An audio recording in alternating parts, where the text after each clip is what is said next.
Sa simple pagtulong mo, mayroong buhay na naisasalba, mayroong pamilyang umaangat.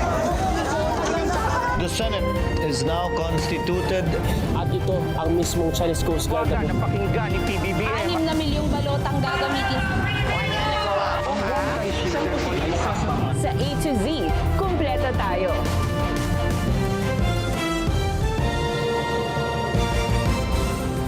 Luzon, Visayas, Mindanao at buong mundo. Ngayon ay Miyerkules, August 20, 2025. Ako si Barbie Mulak at ito ang Balitang A to Z.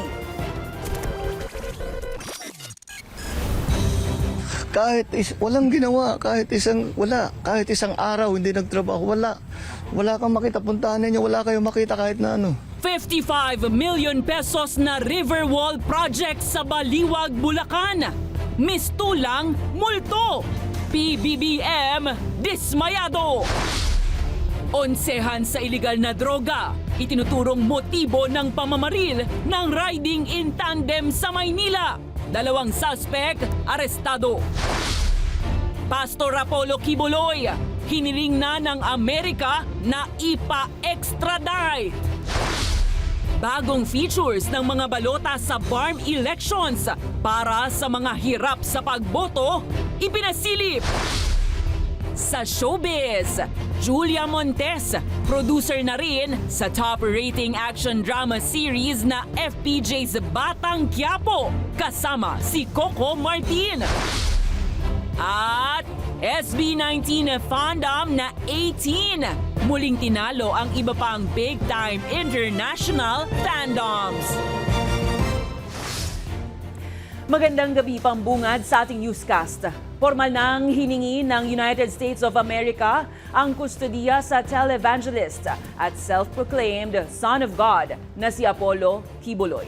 Hinihiling ng Amerika na ipa-extradite si Kibuloy na nasa most wanted list ng Federal Bureau of Investigation o FBI dahil sa reklamong sexual trafficking. Sa text message, sinabi ni Philippine Ambassador to the US, Jose Manuel Romualdez, na nasa Department of Justice na ang mga papeles para sa extradition request. Itong Hunyo pa niya, sinimula ng Estados Unidos ang formal na request at kamakailan ay nag-follow up na ito. Hindi pa malinaw kung pagbibigyan ng Pilipinas ang hiling ng Amerika, lalo't may kinakaharap pang mga kaso si Kibuloy sa bansa. Mababatid na nakapiit ngayon ang founder ng Kingdom of Jesus Christ sa Pasig City Jail dahil sa reklamong trafficking sa Pasig City Court. Hiwalay pa ito sa sex abuse case na inihain naman sa Quezon City.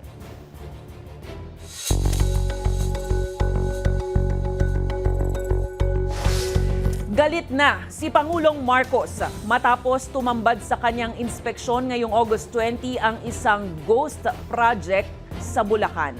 Sa reports kasi ng DPWH ay fully paid at fully completed na ang river wall sa bayan ng Baliwag. Pero pagdating sa site, ni anino ng proyekto, walang nakita. 55 million pesos na river wall project sa Baliwag, Bulacan. Sa resibo, fully paid na ito ng gobyerno sa Sims Construction Trading. At ayon sa dokumento mula sa Department of Public Works, fully completed na rin. Pero nang mag-inspeksyon, bunsod ng report sa sumbong sa Pangulo website, Wala kaming makita na kahit isang hollow block, isang na simento, walang equipment dito. Lahat itong project na ito, ghost project. Walang ginawa na trabaho dito. mistulang multo ang proyekto dahil walang indikasyong nagsimula man lang ang konstruksyon dito. Kaya si PBBM galit na nagbanta na sasampahan ng economic sabotage ang mga kontratista at opisyal na sangkot sa anomalya. I'm getting very angry. This is a perfect example of the abuse that is being done by some of these contractors, and this is not. Unfortunately, hindi lang ito na project na ganito. Kailangan pa natin na tignan na mabuti lahat ng mga iba. Nasa ilalim ng DPWH ang flood control projects. Pero sa Senate hearing nitong Martes, iginiit ng ahensya na wala umano itong alam sa mga irregularidad.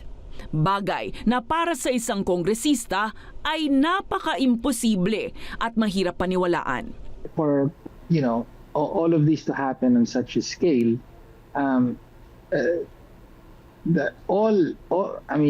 almost all branches are in some way or other either directly involved, complicit, or enabled it. No? So that includes, for example, the Ombudsman. Sa panig naman ng Bureau of Internal Revenue, sisilipin na kung nagbabayad ba ng buwis ang mga kontraktor ng pamahalaan.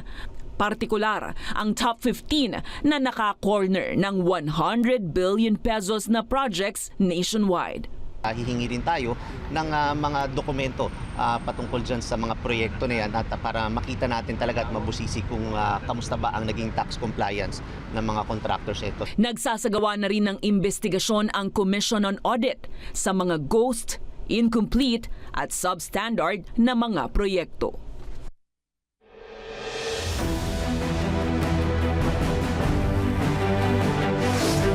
Ibinalik ng Malacanang ang CC ukol sa kalunos-lunos na kalagayan ng edukasyon sa Pilipinas sa quote, complete failure ni Vice President Sara Duterte bilang dating Education Chief. Kasunod ito ng naging batikos ni Duterte na nananatili pa rin sa lapis at papel ang kalidad ng edukasyon sa Pilipinas kumpara sa ibang bansa. Giit ni Presidential Communications Undersecretary Claire Castro. Nagkaroon ng pagkakataon si VP Sara na personal na palaguin ang sektor nang magsilbi bilang DepEd Secretary ng 2 taon. Gayunpaman, tinitiyak ngayon ng palasyo na nililinis na ng kanyang kapalit na si Education Chief Sunny Angara ang anyay kapalpakan ng nakaraan para sa modernong education system. Modernisasyon lamang ang pinag-uusapan natin, yung 1,500,000 na mga gadgets, laptops, at ibang mga teaching materials ay ginawa naman na po ng paraan ni Secretary Angara na nakabinbin lamang noong pang 2020 na hindi nagamit. So 2024 lamang ito nasa sa ayos ni Secretary Angara. Kinumpirma ng liderato ng PAGCOR na mahigit 60% ng mga online gambling websites sa Pilipinas ay pawang ilegal at sa labas rin ng bansa ang operasyon. Isiniwalat ni PAGCOR Chief Alejandro Tenco ang impormasyon sa gitna ng House Inquiry ng Committee on Appropriations ngayong Miyerkules, August 20. Giit ni Tenco, sa impormasyon ng Department of Information and Communications Technology at Cybercrime Investigation and Coordinating Council, nakabase ang mga naturang site sa mga bansang tulad ng Russia, Abu Dhabi, Cambodia at Singapore. Nakalulusot lang anya ang mga website sa mata ng mga otoridad dahil sa makabago nilang teknolohiya. Pero sa tala ng PAGCOR, nitong weekend ay kalahati ng mga transactions sa online na sugal ang bumagsak na matapos ng ipag-utos ng Bangko Sentral ng Pilipinas na kumalas na ang mga e-wallet companies sa mga online gambling platforms.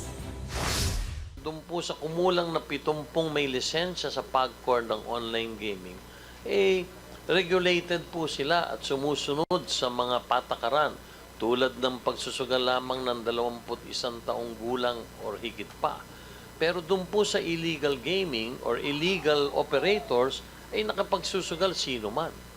At ang totoo, they give them so much room para lalong ma-addict sila . Sa ibang balita, onsehan sa ilegal na droga ang itinutulong dahilan ng pamamaril ng riding in tandem sa isang biktima sa Malate, Maynila. Nahuli naman ang 2 suspect sa follow-up operation ng mga pulis. Ang balitang A to Z ni Kim Salinas.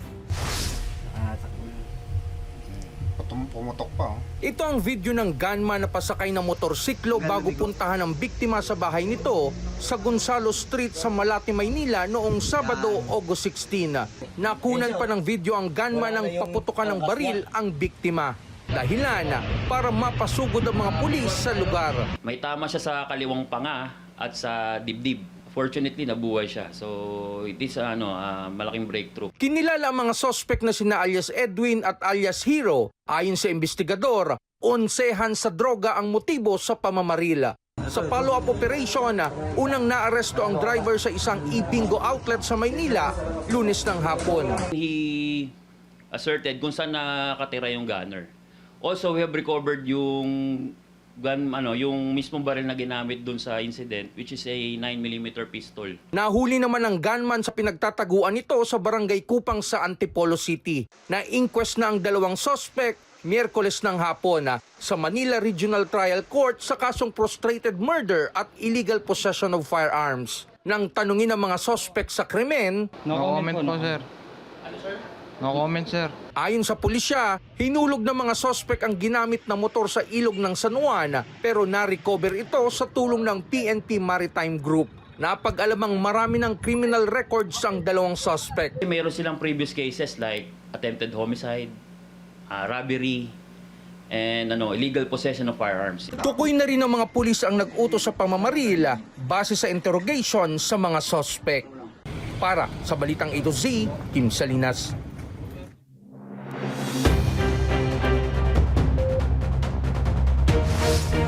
Nagkasanang pagdinig ang Senate Committee on Agriculture ukol sa mataas na presyo ng pagkain na pinapasan ng mga Pilipino, partikular ang bigas.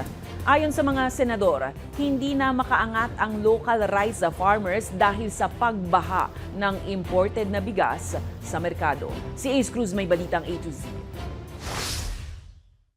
Pinamiandahan ni Department of Agriculture Secretary Francisco T. Laurel Jr. sa mga mambabatas ng Rice Tarification Law o RTL.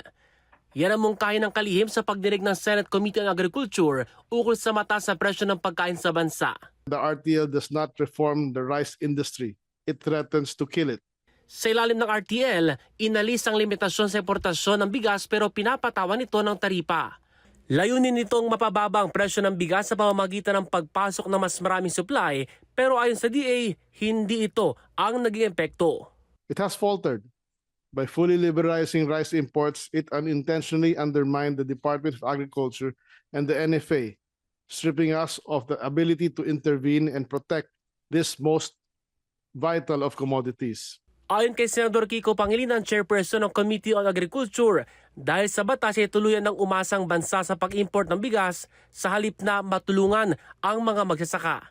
Yung dati nating agriculture importation $5 billion, naging $13 billion last year.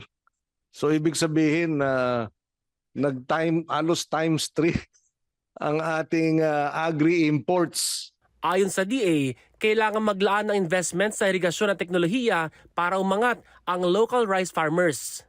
Gate pa ni Laurel Jr., hirap makausad ang lokal na industriya dahil sa kakulangan ng advancement sa sektor gaya na lang sa maayos na irigasyon o patubig. We need more than ₱1 trillion. Without it, we remain dependent on imports, enriching foreign farmers while our own continue to struggle. Tiniyak naman ng Senate Committee na re-reviewin ang umiiral na batas para maisulong ang food security sa bansa. Para sa Balitang A to Z, Ace Cruz. Samantala, inatasan ni Senator Kiko Pangilinan ng Senate Committee on Agriculture, Food and Agrarian Reform na imbitahan sa susunod na pagdinig ang mga trading company at customs broker na umano'y sangkot sa mga shipment na naglalaman ng puslit na agri-products. Nuekosyon ni Pangilinan kung bakit wala pa ring lumulutang na pangalan matapos isiwalat ni Pangulong Ferdinand Marcos Jr. noong Mayo na may mga opisyal ng gobyerno na nasa likod ng rice smuggling. Suportado naman ni Pangilinan ang apela ng Department of Agriculture na mabigyan sila ng kapangyarihan para aksyonan ang smuggling at ilan pang issue sa sektor. Nasabat ng Bureau of Customs sa isang South African national ang tinatayang 47.6 million pesos na halaga ng shabu. Ayon sa BOC, nakuha sa dayuhan ang higit 7 kilo ng ipinagbabawal na gamot. Kinalala ang suspect bilang si alias Anthony na dumating sa NAIA bandang alas 7 pasado ng gabi, August 16, sakay ng Cathay Airways flight CX748 mula Hong Kong. Pansamantala nang nasa kustudiya ng PIDEA ang naarestong Banyaga.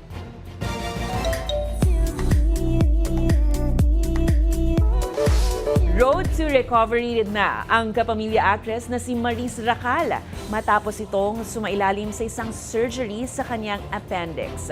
Sa Instagram, ibinahagi ni Maris ang ilang larawan kung saan makikitang nakasuot siya ng hospital gown at nakaswero habang yakap ang kanyang stuffed toy. Pabirong sinabing, "Congrats! It's an appendix."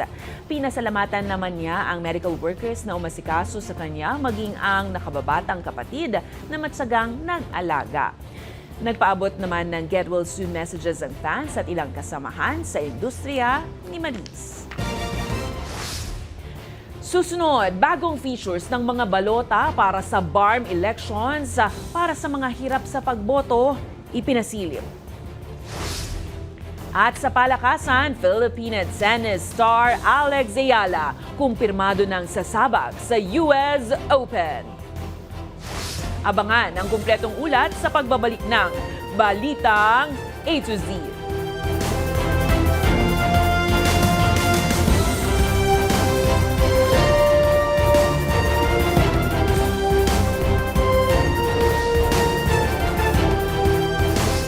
Hawak na ng Southern Police District Special Operations Unit ang suspect sa pagnanakaw ng bag ni Commission on Elections Chairman George Garcia. Nahuli ang mga suspect sa isang operasyon sa Las Piñas.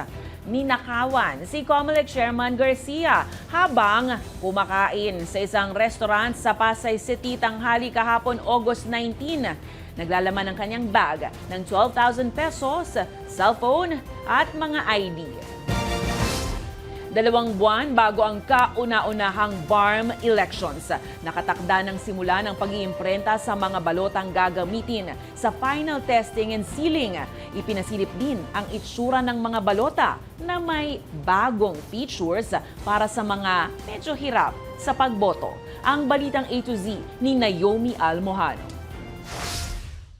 54 na araw bago ang kauna-unahang Bangsamoro Autonomous Region in Muslim Mindanao o BARM parliamentary elections, rumolyo na ang mga makina sa National Printing Office para sa mga gagamiting balota sa final testing and sealing ng Commission on Elections. Halos 45,000 balota ang nakatakdang maimprenta ngayong Miyerkules at sasailalim ang mga ito sa verification sa mga susunod pa na araw. Habang sa August 21 naman, nakatakdang magsimula na ang printing ng official ballots na siyang gagamitin sa mismong halalan sa October 13. Ipinasilip din ng poll body ang itsura ng official ballot na may litrato ng kandidato, logo ng political party at option na none of the above. Layo nitong padaliin ang pagboto ng mga nasa vulnerable sector. Ang katwiran po nila dyan ay para makatulong sa ating mga kababayan na maaring merong hirap o challenge sa pagbasa. Samantala, bagamat kumpiyansa ang poll body na tuloy ang eleksyon sa October 13 at handa lahat ng kanilang mga makina at tauhan, may ilang pangamba pa rin dahil papatak sa panahon ng tag-ulan at pagpasok ng mga bagyo ang araw ng botohan. Nasanay tayo ng eleksyon Mayo, summer, walang bagyo. Pero ito po'y gaganapin ng kalagitnaan ng Oktubre. Sinisiguro na yung pagde-deploy ay hindi maabala ng anumang pagbagyo at pagbaha. At yung paglalagakan, sisiguraduhin po namin na hindi maapektuhan ng baha o kung anumang kalamidad. At tuwing may kalamidad, pagkawala naman ng kuryente ang sunod na problema. Kaya nakikipag-ugnayan na ang COMELEC sa Department of Energy at Electric Cooperatives para tiyaking walang power interruption sa araw ng eleksyon. Pero kung hindi ito maiwasan, lahat po ng ACMA may baterya. Lahat ng Starlink na gagamitin natin pag-transmit ay may power stations. Paglilinaw din ng komisyon, posibleng alisin na sa COMELEC control ang Buluan sa Maguindanao del Sur at Datoo din Sinsuat sa Maguindanao del Norte dahil payapa na ang lagay sa mga naturang lugar. Para sa Balitang A to Z, Naomi Almojano. Kaugnay niyan, inanunsyo ngayong Miyerkules ng gabi ng Commission on Elections na ipagpapaliban muna ang nakatakda sanang pag-iimprenta ng BARM official ballots bukas August 21. Kasunod nga ito ng pagpasa sa third at final reading ng Bangsamoro Transition Authority Parliamentary Bill No. 351. Ibig sabihin ay i-redistribute ang 7 seats na original na para sa Sulu dapat. Magiging 80 na ang parliamentary seats na pupunan sa eleksyon sa October 13.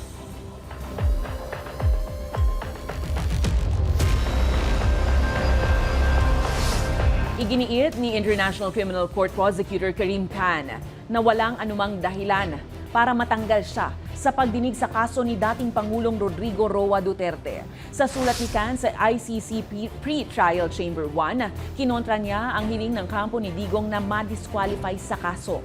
Ayon kasi sa kampo ni Duterte, mayroong conflict of interest dahil naging pribadong abogado si Khan noong 2018 sa mga biktima ng umano'y extrajudicial killing sa bansa.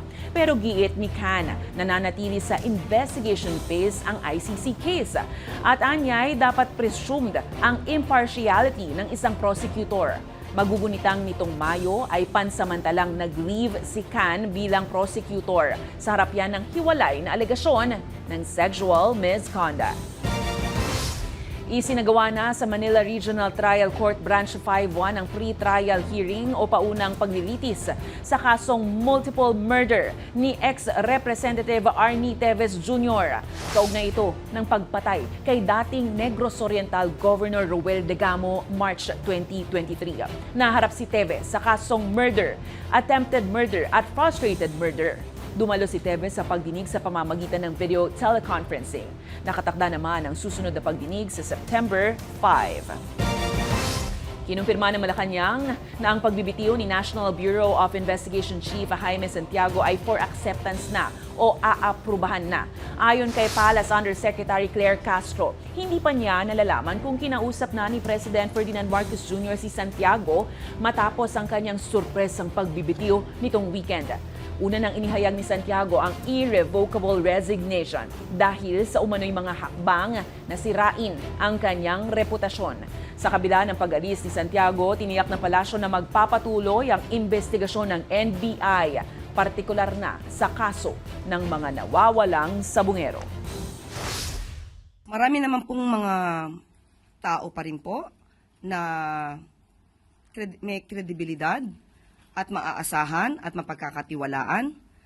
Sila pa rin po ay patuloy na nagtatrabaho para dito. Pinangunahan ng San Juan City LGU at MMDA ang paghahakot ng toneladang nakatambak at palutang-lutang na mga basura sa estero ng Lambingan Bridge sa Aurora Boulevard ng lungsod. Layon na naturang dredging operation na ibalik ang sigla ng ilog at nang maibsan ang epekto ng pagbaha. Layon din itong maisaayos ang daloy ng tubig sa naturang ilog. Kabilang sa mga nakiisa sa bayanihan sa estero ay si San Juan City Mayor Francis Zamora, MMDA Chairman Romando Artes at ilang civil society groups.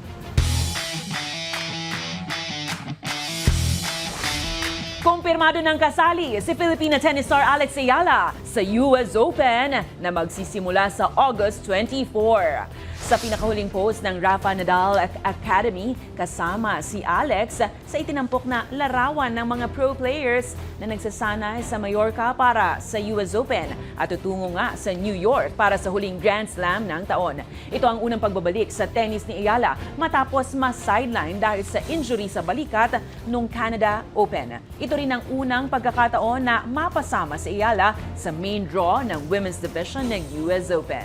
Kasalukuyan siyang nasa ika-68 pwesto sa Women's Tennis Association rankings. Sa aming pagbabalik sa showbiz, Julia Montes, producer na rin sa top-rating action drama na FPJ's Batang Quiapo kasama si Coco Martin. At SB19 fandom na 18 muling tinalo ang iba pang big-time international fandoms sa Billboard Fan Army Face-Off. Manatiling nakatutok, kayo ay nanonood ng Balitang A to Z.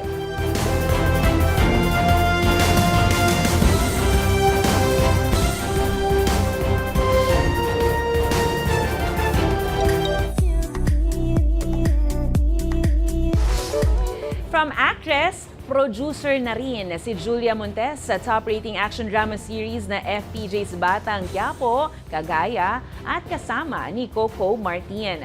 Samantala, ang SB19 fandom na 18 muling tinalo ang iba pang big-time international fandoms sa Billboard Fan Army Face-Off. Makichika sa Balitang A to Z Showbiz ni Lynn Garcia.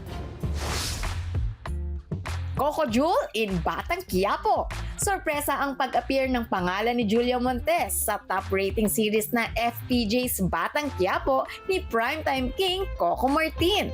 Sa inilabas na teaser nitong August 18, Sunny Puwersa ang pangalan ni Julia at Coco bilang producers.